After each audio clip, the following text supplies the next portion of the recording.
다 함께 묵도하심으로 주일 예배 드리겠습니다.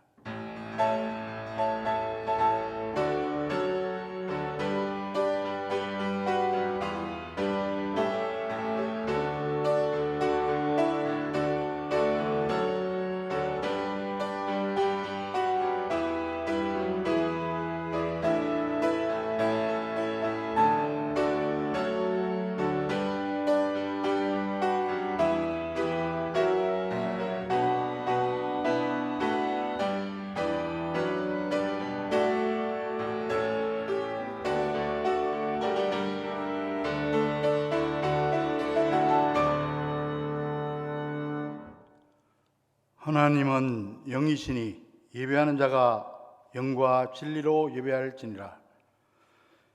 온 세상 만물을 창조하시고 지금도 섭리하시는 삼위일체 하나님께 찬송과 영광과 존귀를 돌리옵나이다. 지난 한 주간도 저희들의 삶을 인도해 주신 은혜 또한 감사를 드립니다. 오늘 하나님의 은혜에 감사해서 주님의 백성들이 예배당에서 또 각자의 처소에서 마음과 정성을 다하여 예배드리니 받아 주시옵소서. 크신 사랑으로 함께 하셔서 우리 마음을 온전하게 세워주시고 풍성한 은총을 내리셔서 두려움에 떨고 있는 성도들을 구원하여 주시옵소서. 걱정과 근심에 쌓인 채 방황하고 있는 자들에게는 성령의 감화를 주셔서 평안을 누리게 하여 주시옵소서. 의로운 말씀으로 심지를 굳게 세울 수 있도록 도와주시옵소서. 어제나 오늘이나 변함없는 사랑으로 우리를 돌보시는 예수님의 이름으로 간절히 기원하옵나이다. 아멘. 모두 일어나셔서 1장 찬송 드리겠습니다.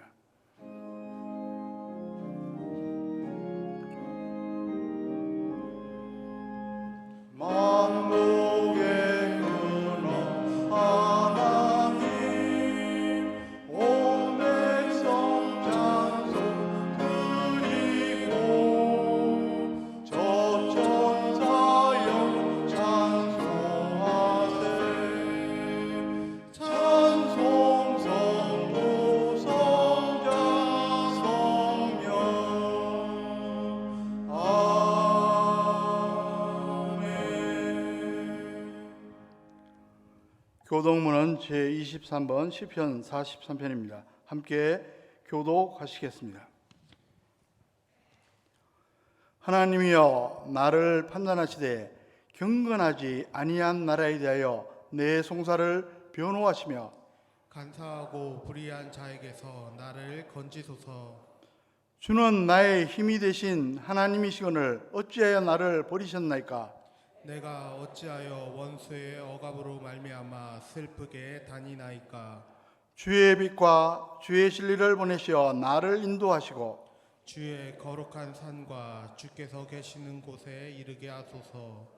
그런즉 내가 하나님의 제단에 나가 나의 큰 기쁨의 하나님께 이르리이다. 하나님이여 나의 하나님이여 내가 수금으로 주를 찬양하리이다. 내 영혼아 내가 어찌하여 낙심하며 어찌하여 내 속에서 불안해하는가. 너는 하나님께 소망을 두라. 그가 나타나 도우심으로 말미암아 내 하나님을 여전히 찬송하리로다. 아멘. 기도하겠습니다. 이제 하나님과 나만의 한 죄를 참회하며 기도드립니다.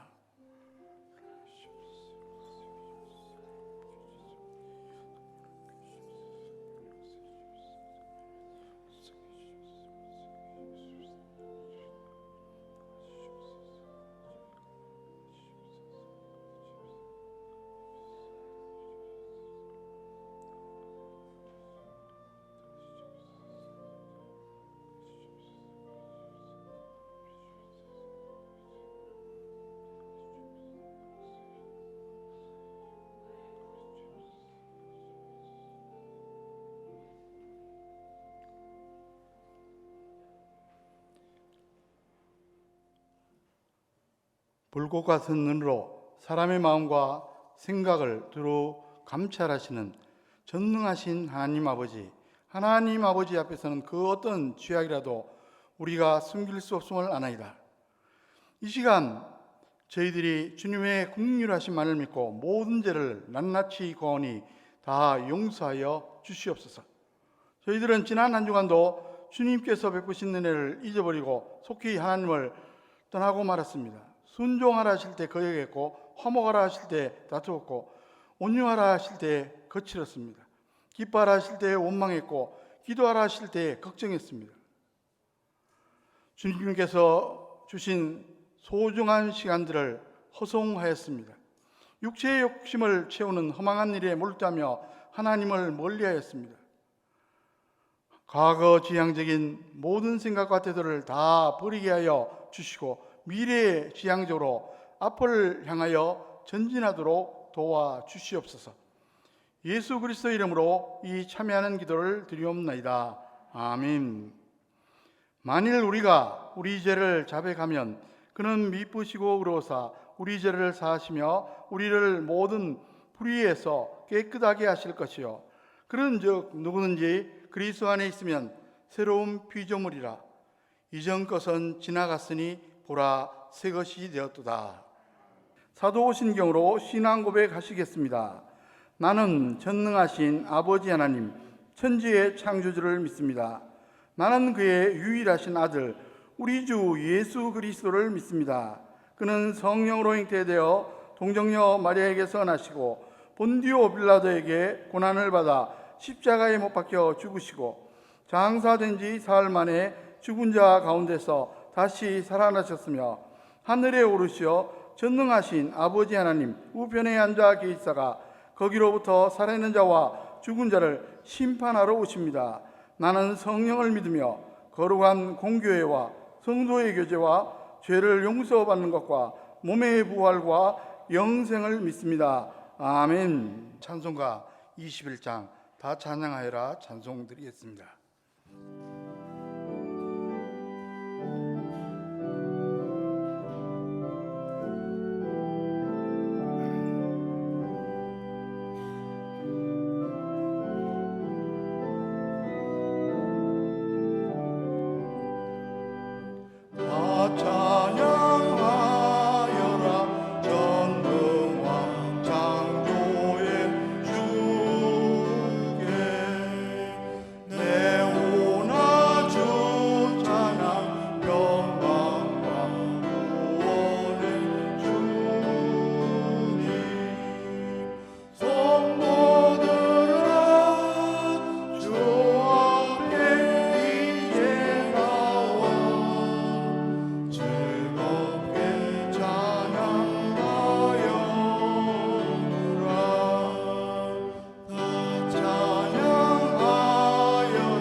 할렐루야. 아무것도 염려하지 말고 다만 모든 일에 기도와 간구로 너희 구할 것을 감사함으로 하나님께 아뢰라. 그리하면 모든 지각에 뛰어난 하나님의 평강이 그리스도 예수 안에서 너희 마음과 생각을 지키시리라. 아멘. 우리를 사랑하사 화목제물로 그 아들을 이 땅에 보내신 사랑의 하나님, 저희가 저지른 죄로 인하여 지난 일주일도 이 세상은 요지경 속이었으며 태풍과 코로나 바이러스로 인한 고통의 흔적이 전국에 흩어져 있고 오늘 또 수많은 열방의 주의 백성들이 주님 앞에 이 고난의 어려움 속에서 벗어나고파 고개 숙였습니다. 이웃을 사랑하지도 않았으며 물질 만등의 부패한 사회와 잡음 속을 정화시키지도 못했음을 빛과 소금의 역할을 다하지 못함을 용서하여 주옵소서. 죽을 수밖에 없는 우리 인간의 생명이시며 신실한 자들의 빛 되시는 거룩하신 주 하나님 아버지, 당신의 크신 영광에 대하여 감사와 찬송을 드리옵나이다. 저희들에게 복된 날을 허락해 주셔서 하나님을 찬양하며 예배하게 하여 주옵소서. 장안의 권속들이 함께하지 못하고 비대면 예배로 저희 예배가 영과 진리로 드릴 수 있게 하시고 당신의 자비하신 구원의 은혜를 저희들에게 흡족하게 내려 주시옵소서. 비대면 예배를 통해서 기도와 전도의 싹시 크게 움트기를 바라며 사랑하는 장안의 우리 성도님들 보고 싶습니다. 함께 예배드리고 싶습니다. 사랑합니다. 저희들은 주님의 마음을 담지 못하고 허영과 시기와 미움으로 가득 찬 생활을 하였고 서로 사랑하라고 하셨던 주님의 가르침을 멀리하고 저희들의 욕망대로 살아왔습니다. 주여, 저희들의 모든 허물을 용서해 주시고 주님이 보혈로 씻어 주시옵소서. 그리하여 저희들이 주님을 믿는 성도로서 본분을 다할 수 있는 귀한 믿음을 허락하시옵소서. 이 시간은 온라인 예배로 드리오니 주님께서 기뻐 받아주시고 저희들의 이웃과 형제들에게 이 밝음을 전하기에 부족함 없게 하시옵소서. 전능하신 하나님 아버지, 이 시간 예배드리는 모든 성도들에게 함께 하셔서 믿음이 연약한 심령들에게는 강하고 담대한 믿음을 허락하시고 말씀이 갈급하고 굶주린 성도들에게는 말씀의 충만을 허락하옵소서. 여러 가지로 세상에 시달리며 고민과 근심에 빠져 있는 성도들이 있사오니 그들의 무거운 짐을 주님께서 대신 맡아 주시옵기를 바라옵니다.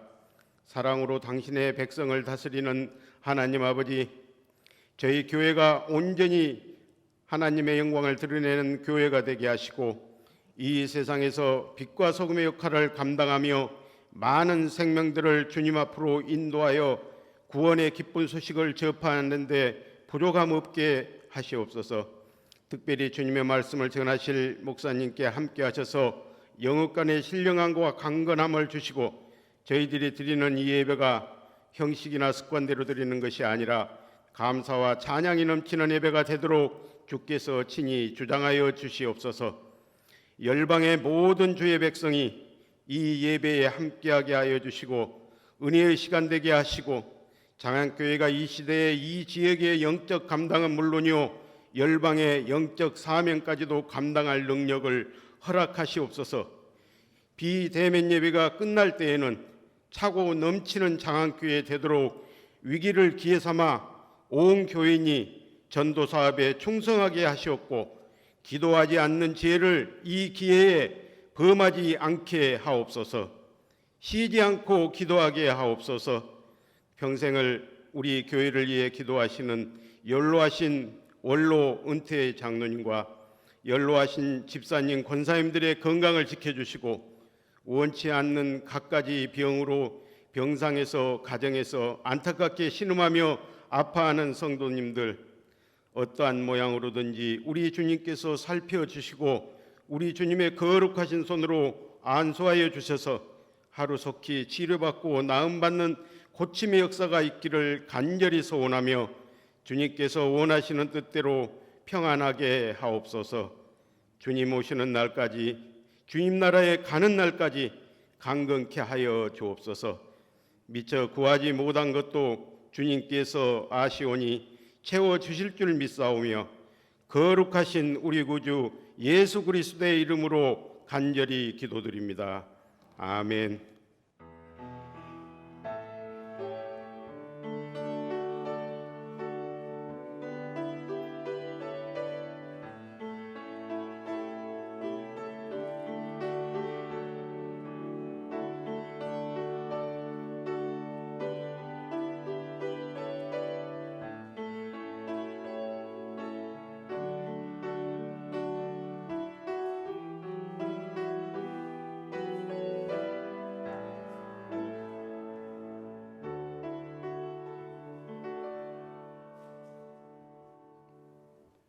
오늘 우리에게 주신 하나님의 말씀은 구약 창세기 17장 1절에서 8절까지 말씀입니다.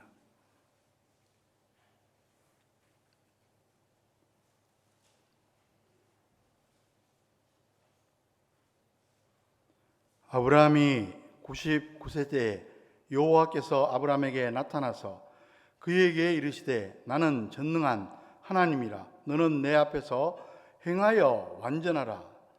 내가 내 언약을 나와 너 사이에 두어 너를 크게 번성하게 하리라 하시니 아브라함이 엎드렸더니 하나님이 또 그에게 말씀하여 이르시되 보라 내 언약이 너와 함께 있으니 너는 여러 민족의 아버지가 될지라.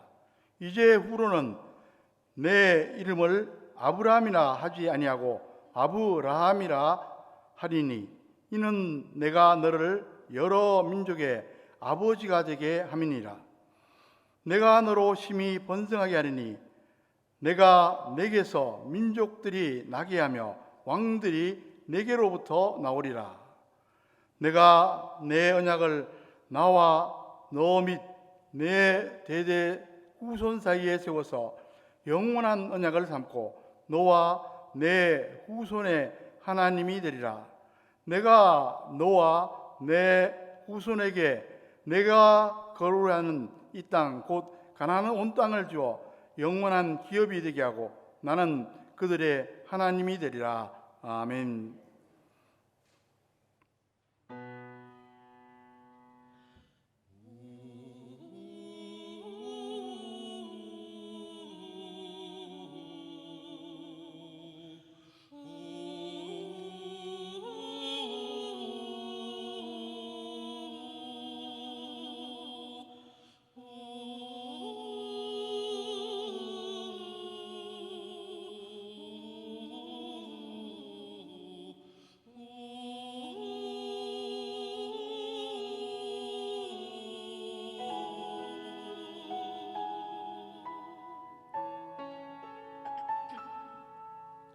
작은 갈대 상자 물이 새지 않도록 엽전과 나무 진을 칠하네. 어떤 맘이었을까 그녀의 두 눈에 눈물이 흐르고 흘러 동그란 눈으로 엄마를 보고 있는 아이와 입을 맞추고 상자를 덮고 강가에 띄우며 간절히 기도했겠지.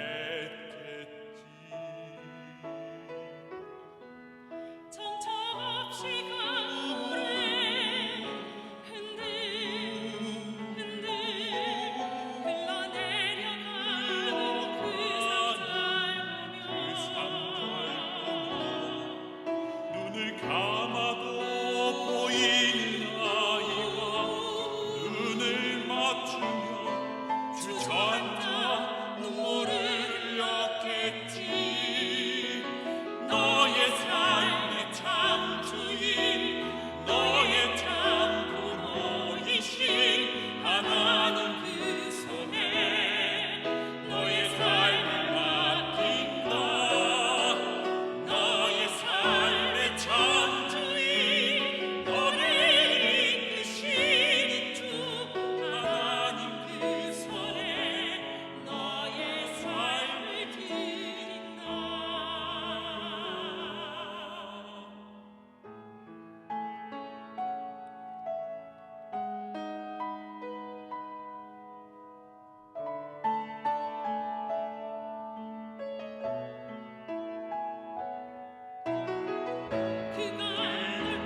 아멘.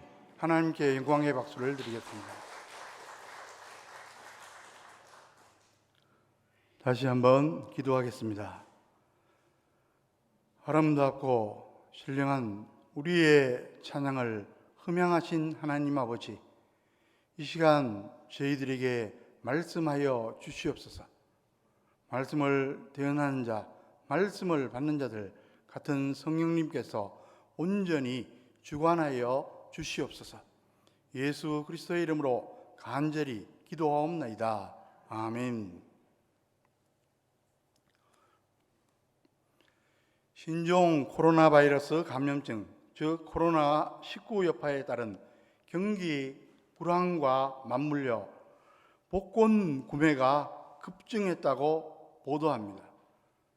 지난 16일 기획재정부 복권의 발표에 따르면 올 상반기 복권 판매액은 2조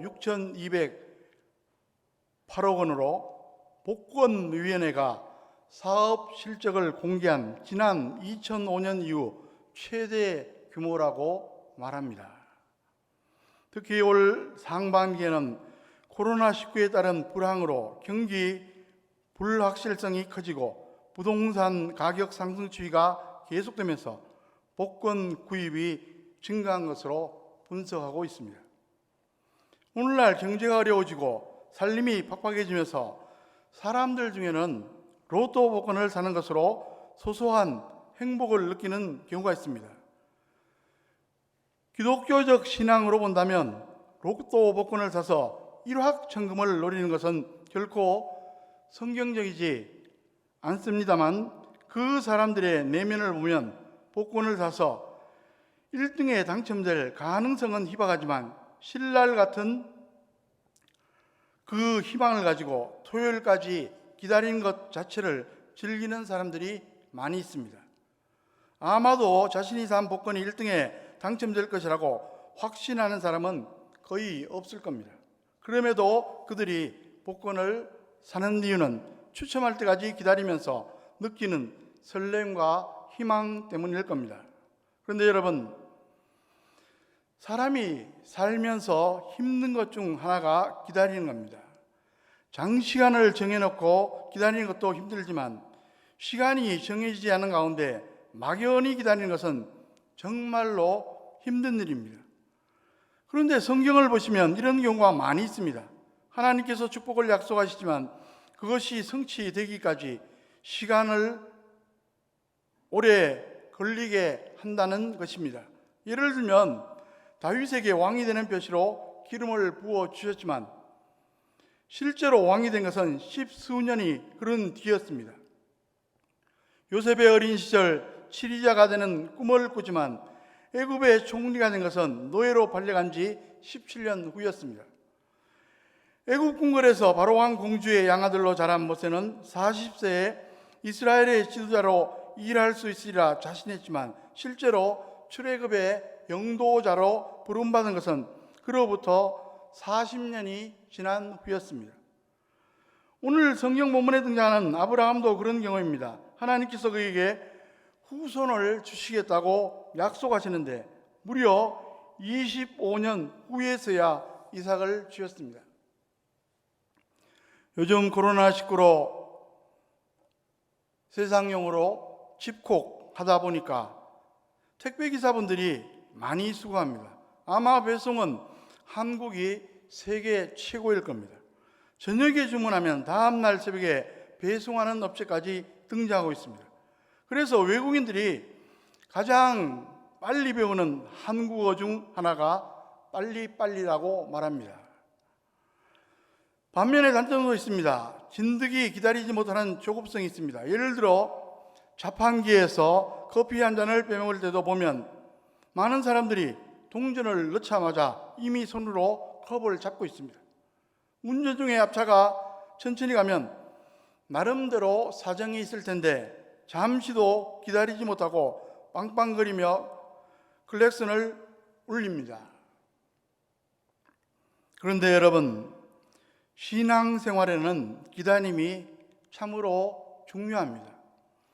때로는 힘들고 답답하지만 그 시간을 통해 우리의 믿음이 성숙해집니다.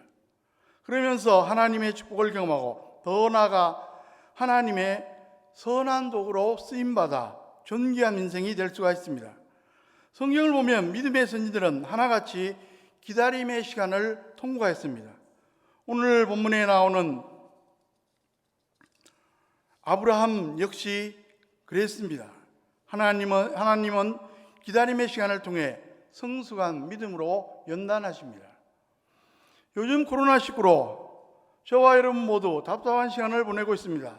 빨리 종식시켜달라고 간절히 기도하지만 우리 생각대로 되지 않고 있습니다. 앞으로도 얼마만큼 기다림의 시간이 필요할지 모르겠습니다. 그뿐이 아닙니다. 개인적으로 이런저런 고난과 시련 가운데 힘든 시간을 보낼 때도 많습니다. 거기서 빨리 벗어나고 싶은데 내 뜻대로 되지를 않습니다. 그러다 보면 심지어 이런 생각까지 하게 됩니다. 도대체 하나님께서 지금 뭐 하고 계시지? 하나님께서 정말 전지전능하신 거 맞아? 이런 생각이 들기도 합니다. 여러분은 어떻습니까? 혹시 이런 신앙의 회의에 빠진 적이 있지 않습니까? 그런 적이 없다면 행운아입니다. 거의 대부분의 사람들이 신앙생활하면서 크고 작은 정도 차이가 있지만 종종 그런 회의에 빠지곤 합니다. 이것은 우리가 반드시 극복해야 할 신앙의 과제입니다. 이런 과정을 거치면서 우리의 신앙이 성숙해지고 하나님의 축복이 임하기 때문입니다.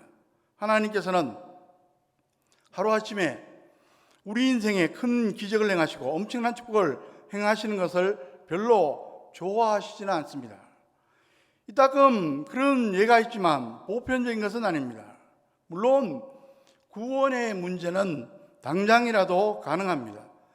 하나님이 계신 것을 믿고 우리 인간이 죄로 말미암아 영원히 죽을 수밖에 없는데 하나님의 아들 예수님이 대속의 십자가를 지심으로 우리 죄를 사하시고 천국으로 인도한다는 사실을 믿으면 즉시 하나님의 자녀가 됩니다. 요한복음 1장 12절에 보면 영접하는 자, 곧 그 이름을 믿는 자에게 하나님의 자녀가 되는 권세를 주셨으니 이 말씀 그대로입니다. 하지만 하나님께서 우리에게 주시는 각종 축복의 문제에 있어서는 좀 다릅니다. 하나님께서 즉시 한꺼번에 엄청나게 부어주시지는 않습니다. 그 이유는 그렇게 하는 편이 우리에게 훨씬 유익하기 때문입니다. 여러분, 우리 각자에게 아직 기다림의 시간이 있다면 그것은 분명 나를 향한 하나님의 선한 뜻이 있다는 증거입니다. 나를 성숙하게 변화시켜서 하나님께서 예비하신 축복을 주시고 더 나아가 나를 하나님의 선한 도구로 사용하시고 존귀케 하시려는 의도입니다. 부디 이러한 사실을 믿으시기 바랍니다. 오늘 본문에 나오는 아브라함의 경우도 마찬가지였습니다. 그의 이야기를 통해 기다림의 의미를 확인하고 아브라함처럼 결국 믿음으로 승리하는 저와 여러분 다 되시기를 주의 이름으로 간절히 축원합니다. 성경을 보시면 아브라함의 생애는 175년이었습니다. 그가 이삭을 낳은 때는 100세였을 때입니다. 이 나이들은 중요한 의미를 갖고 있습니다. 오늘 본문에 나오는 99세도 중요한 의미를 가지고 있습니다. 하나님께서 아브라함을 부르시던 75세 때 어떤 약속을 주셨습니까? 창세기 12장 2절 3절을 보시면 세 가지 약속이 나옵니다. 큰 민족을 이루어 주시고 이름을 창대케 하여 유명인사로 만들어 주시고 더 나아가 만민을 복되게 하는 축복의 통로로 사용해 주시겠다는 것이었습니다.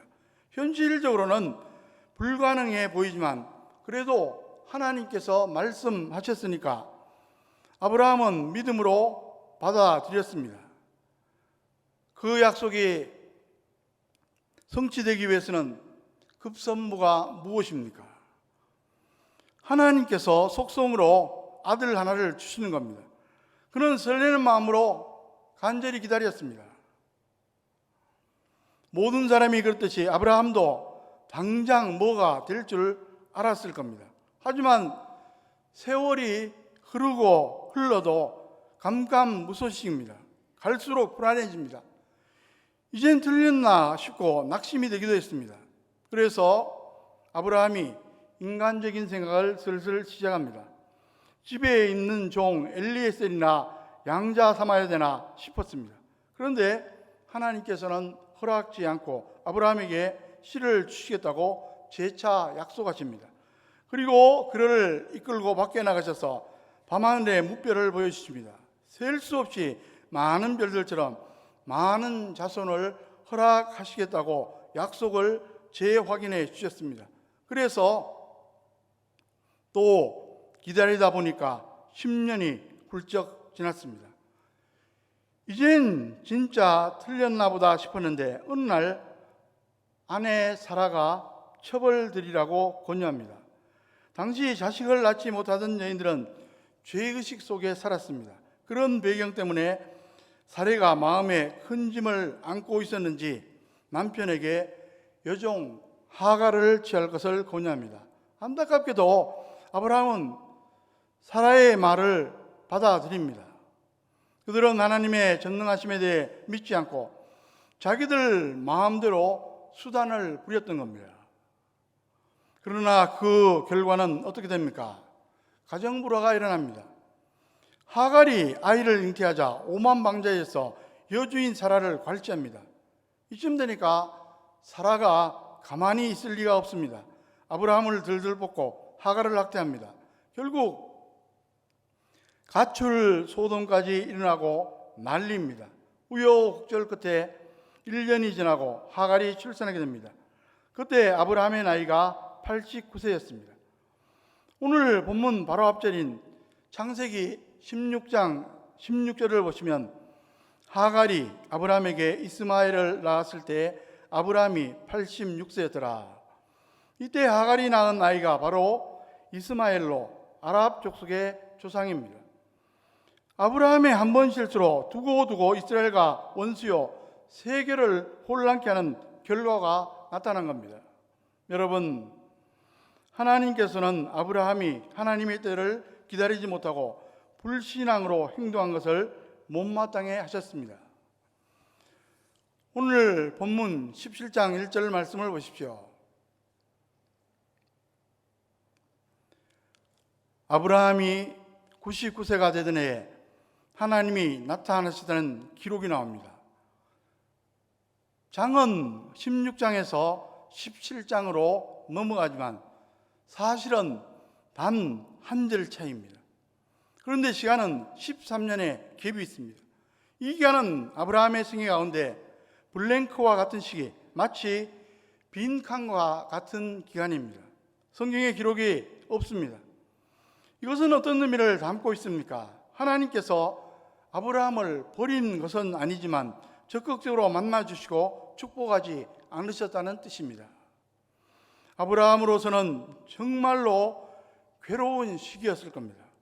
10년 기다리다 실수했는데 이스마엘의 잉태 후 가정불화 속에 1년을 보내고 그 후에도 13년 동안을 근신하며 지내야 했습니다. 여러분, 13년이란 긴 세월을 또다시 기다려야 했던 아브라함. 그런데 우리가 잘 생각해 보면 오히려 하나님께서 기다리신 겁니다. 하나님은 전지전능하신 분입니다. 그리고 사랑이 많으신 분입니다.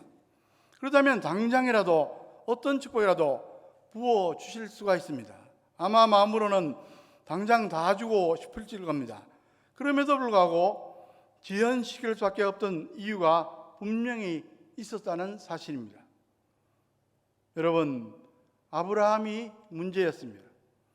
그에게 믿음이 있긴 하지만 하나님의 축복과 사명을 감당하기에는 아직 미성숙한 믿음입니다. 그래서 하나님께서 기다리셔야만 했습니다. 하나님께서는 아브라함을 축복하시되 보통이 아니라 믿음의 조상으로 삼으려고 계획하셨습니다. 그런데 아브라함의 믿음을 보면 아직 시원치 않습니다. 하나님의 능력을 믿지 못하고 인간적인 생각이나 하고 있습니다. 10년을 기다렸다고 말하지만 그때의 믿음의 수준이 어떠했습니까? 인간적인 가능성만 따져보고 있었습니다. 그러니까 그 가능성이 아직 실오라기만큼이라도 있을 때 자기들 방식대로 해보자고 작정했던 겁니다. 하나님 보시기에는 함량미달입니다. 그러니까 아직은 줄 수 없는 겁니다. 그렇습니다.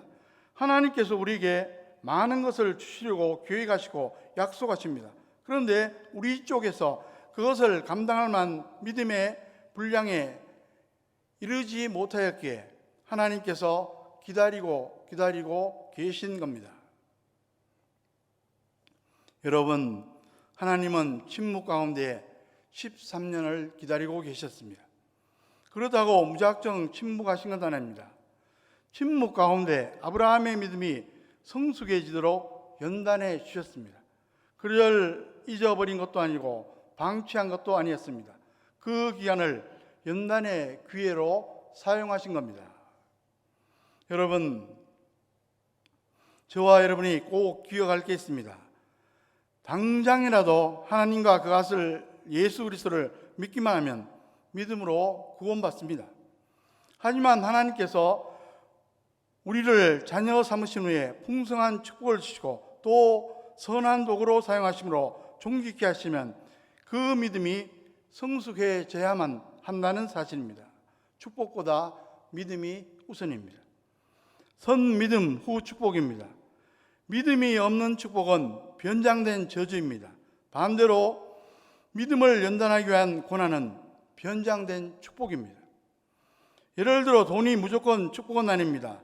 믿음이 없는 돈은 소위 독이 됩니다. 감당할 믿음이 있을 때 비로소 축복이 됨을 우리는 알아야만 합니다. 그러므로 하나님께서는 아브라함에게 무작정 축복해 주실 수가 없었던 겁니다. 13년의 침묵이 있었지만 아브라함을 계속 지켜보고 계셨습니다. 아브라함은 그 기간 중에 자신의 부족함을 회개하면서 근신했습니다. 시련기였지만 신앙의 연단기였기에 감사한 겁니다. 그래서 사도 바울은 이렇게 말씀합니다. 로마서 5장 3절 4절에서 다만 이뿐 아니라 우리가 환난 중에도 즐거워하느니 이는 환난은 인내를, 인내는 연단을, 연단은 소망을 이루는 줄 알미로다. 고난 중에 인내하고 연단을 받으면 소망을 이룰 수 있게 된다고 말했는데 여기에 소망은 우리의 소원이기도 하지만 하나님의 소원입니다.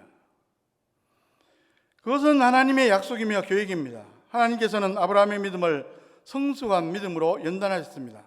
성숙한 신앙은 한마디로 하나님 절대 주권 신앙입니다. 하나님은 전능하신 하나님이시며 나의 주인이란 믿음입니다. 여러분, 하나님께서는 우리를 구원하시고 인생을 위한 선한 계획을 가지고 계십니다. 그리고 그것을 반드시 이루어 주십니다. 로마서 8장 28절에 보면 우리가 알거니와 하나님을 사랑하는 자, 곧 그 뜻대로 부르심을 입은 자들에게는 모든 것이 합력하여 선을 이루니라. 이런 사실을 알면 시련과 고난에 대해도 낙심하지 않을 수 있습니다. 강철왕 데일 카네기의 이야기입니다. 그는 크게 성공한 사례지만 젊은 시절은 가난한 세일즈맨이었습니다. 쉽게 낙심하고 열등감에 빠져 있곤 했습니다. 그러던 어느 날 그림 한 점을 보게 되었습니다. 갯벌 위에 덩그러니 놓인 배의 그림이 있었습니다. 마치 자기의 신세를 묘사하는 것만 같았습니다. 그런데 그 그림 밑에 글이 쓰여 있었습니다. 밀물은 반드시 온다. 밀물은 반드시 온다. 카네기는 이 말에 큰 감동을 받고 마음을 다져 먹었습니다. 그는 자신에게 외쳤습니다. 그래, 좋다.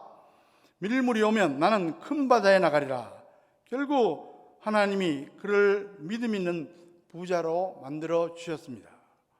여러분, 고난의 때에 낙심하지 말고 신앙을 점검하는 기회로 삼으시기 바랍니다.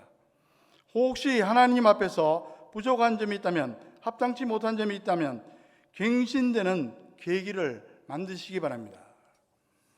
하나님께서는 바로 그것을 기대하고 계십니다. 다시 창세기 17장 1절 말씀을 보겠습니다.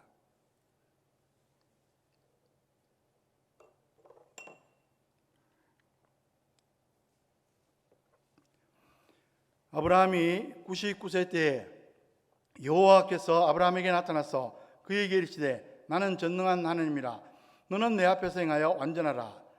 먼저 하나님께서 당신 자신을 소개합니다. 나는 전능한 하나님이라.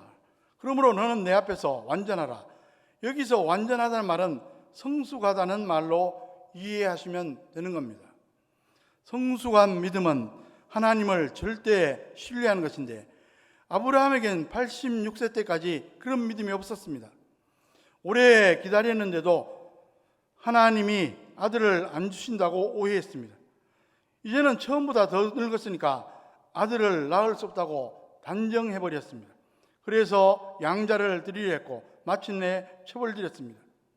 이런 모습을 보면 하나님께서 아브라함에게 주시지 않은 이유를 알게 됩니다. 하나님께서 제법 오래 기다려 주셨는데도 절대 하나님을 신뢰하지 못하니까 안 주신 겁니다. 만일 그때 미리 주셨다면 그는 아마 인간적인 자랑이나 늘어놓았을지도 모릅니다. 그의 믿음이 성숙해지기 위해서는 분명히 시간이 더 필요했습니다. 13년 동안 그가 더 낮아지고 더 늙어지고 인간적인 힘이 다 빠지고 나니까 하나님께서 그에게 온전한 믿음이 무엇인지 가르쳐 주십니다. 미켈란젤로는 바위돌을 가지고 살아있는 사람처럼 만들어내는 대단한 조각가였습니다. 어떤 사람이 감탄하면서 그 비결이 무엇인지 물었습니다. 미켈란젤로의 대답이 이랬습니다. 그 조각상의 형상은 처음부터 바위돌 속에 있었습니다. 저는 단지 불필요한 부분을 깎아냈을 뿐입니다.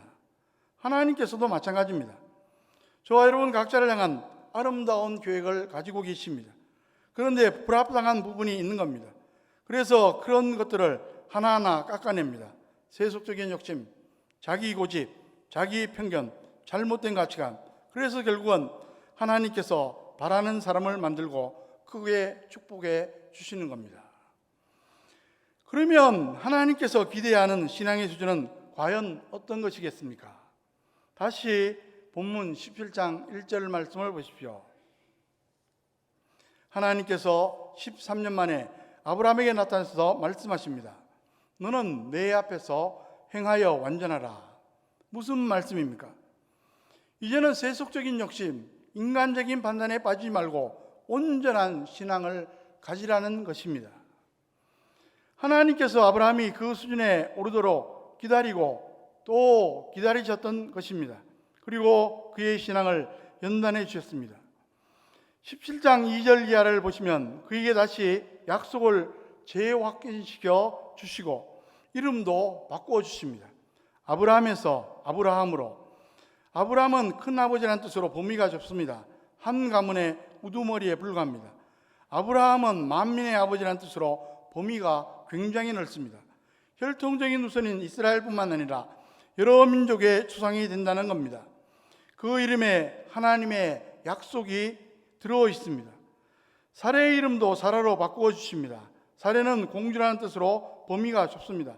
사라는 만민의 어머니라는 뜻으로 범위가 굉장히 넓습니다. 사라 역시 여러 민족의 조상이 된다는 것입니다. 여러분, 이렇게 되려면 온전히 하나님 앞에 자신을 맡기는 신앙이 있어야 합니다. 하나님의 절대 주권을 인정하고 신뢰하면서 죽으면 죽고 살면 살고 하나님의 뜻에 자신을 온전히 맡겨야 합니다. 여러분, 연단의 과정을 거친 아브라함과 사라의 믿음이 정말로 온전해졌음을 로마서 4장 19절 21절은 이렇게 증거합니다. 그가 백선화되어 자기 몸이 죽은 것 같고 사라의 때가 준 것 같음을 알고도 믿음이 약하여지지 아니하고 약속하신 그것을 또한 능히 이루실 줄을 확신하였으니 하나님의 전능하심을 절대 신뢰하는 믿음을 가리키는데 하나님께서 바로 그 믿음을 확인하신 후 아들을 주셨던 겁니다. 그로부터 십수년 후 하나님께서 아브라함의 믿음을 다시 한번 시험하십니다. 창세기 22장에 보면 하나님께서 어느 날 그에게 독자 이삭을 번제로 바치라고 말씀하십니다. 참으로 기가 막힌 말씀에서 아브라함은 절대 순종합니다. 그는 정말 이삭을 제단에 묶어놓고 칼로 내리칩니다. 그러자 하나님께서 그를 제지하십니다. 이제 그의 온전한 믿음을 확인하셨다는 겁니다. 그리고 미리 준비해 주신 수장으로 대신 번제를 드리게 하셨습니다. 아브라함의 믿음이 얼마나 놀라운 수준으로 성숙해졌는지 알 수가 있습니다. 그 후에 아브라함의 생애가 얼마나 풍성한 축복으로 가득했는지 모릅니다. 그리고 무엇보다 오늘 이 시점에서 보면 그가 믿음의 주상으로 유대인을 넘어 이방인까지 만민의 아버지가 된 게 분명합니다. 그의 육신의 후손으로 하나님의 아들 예수 그리스도가 오셨고 그의 십자가 대속과 부활을 믿는 자마다 아브라함의 영적 후손이 되었으니 말입니다. 여러분,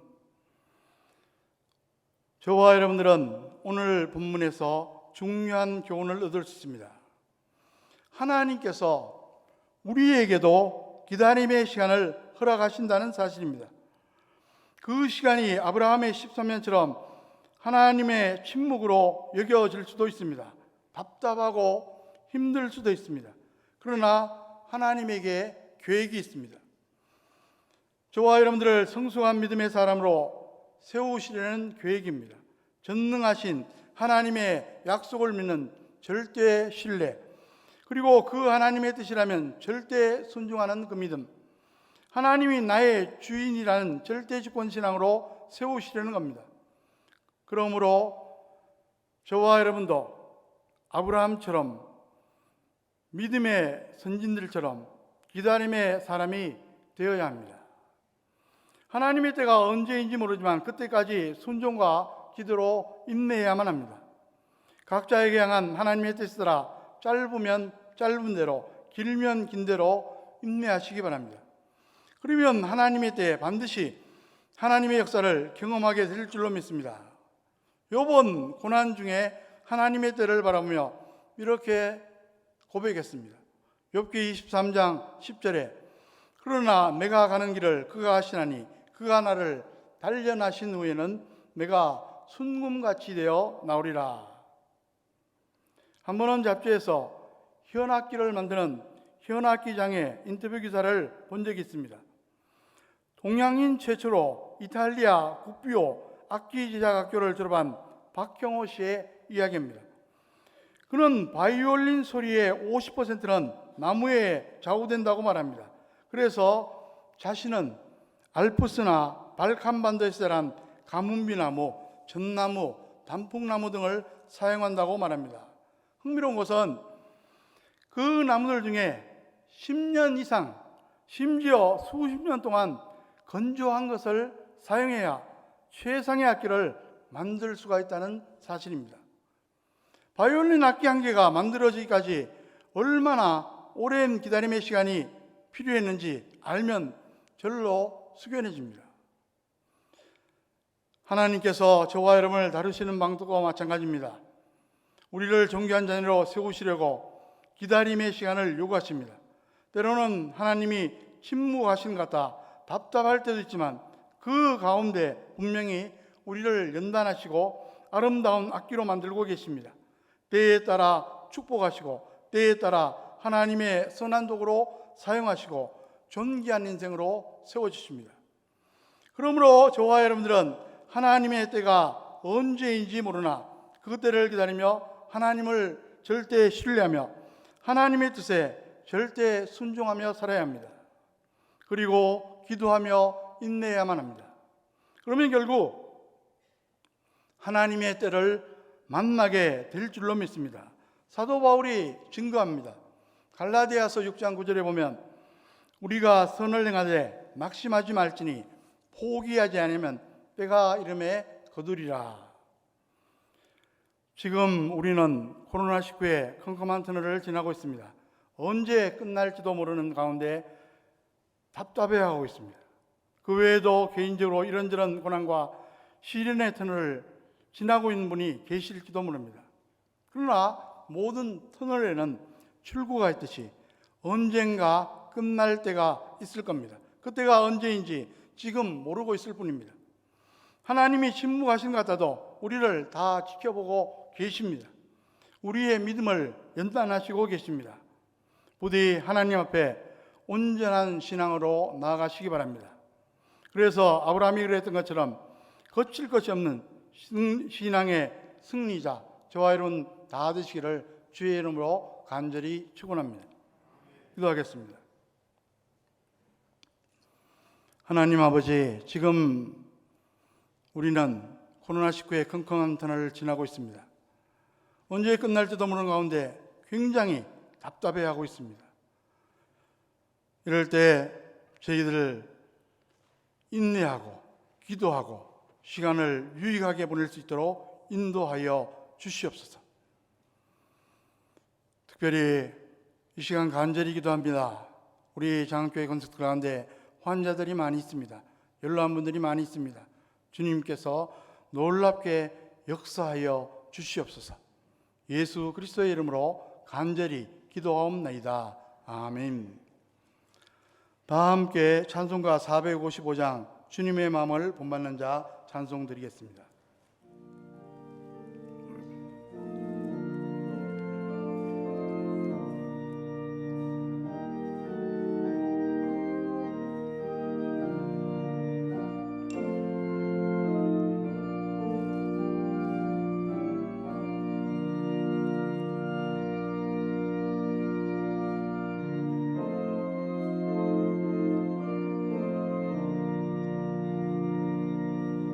주님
모두 일어나셔서 봉헌하시겠습니다.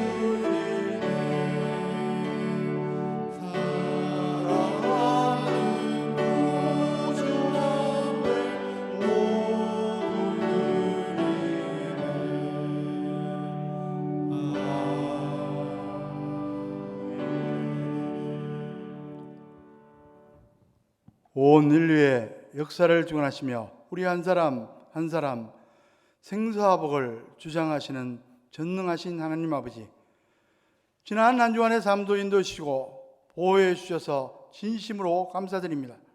하나님의 크신 은혜에 감사해서 이렇게 예배당에 나와 예배드립니다. 또 온라인으로 각자의 현장 초소에서 예배드립니다. 주님, 저희들의 삶을 복되게 하여 주시옵소서. 또 신앙이 성숙하도록 도와 주시옵소서. 하나님의 크신 은혜에 감사해서 저희들 정성껏 준비한 봉헌 예물을 가지고 나왔습니다. 주일 헌금을 드렸습니다. 범사의 하나님의 주인 되심을 고백하며 11조 헌금을 드렸습니다. 여러 가지 제목을 가지고 감사 헌금을 드렸습니다. 선교 비전 헌금도 드렸습니다. 이 모든 봉헌 예물과 함께 우리의 마음도 연락하여 주시옵소서. 자한교회 지금 예배당에 있든지 현장에 있든지 어느 곳에 있든지 주님께서 늘 동행하여 주시옵소서. 다시 한번 간절히 원합니다. 우리 교우들 가운데 환자들이 많이 있습니다. 또 연로에서 또 중환 환자들도 있습니다. 주님, 다시 한번 간절히 간구하니 역사하여 주시옵소서. 크신 긍휼을 베풀어 주시옵소서. 이 모든 말씀 예수 그리스도의 이름으로 간절히 기도하옵나이다. 아멘. 모두 일어나셔서 찬송가 499장 4절 찬송 드리겠습니다.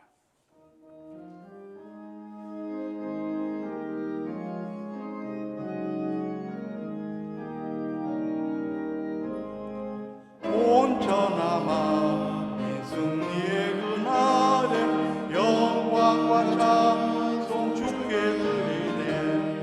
속죄함이 구원받았으니 기쁘게 할렐루야 부르세. 큰 권세 주께 있으니 큰 권세 주께 있으니 너는 가서 주의 복음 전하라. 주가 너 항상 지키리라.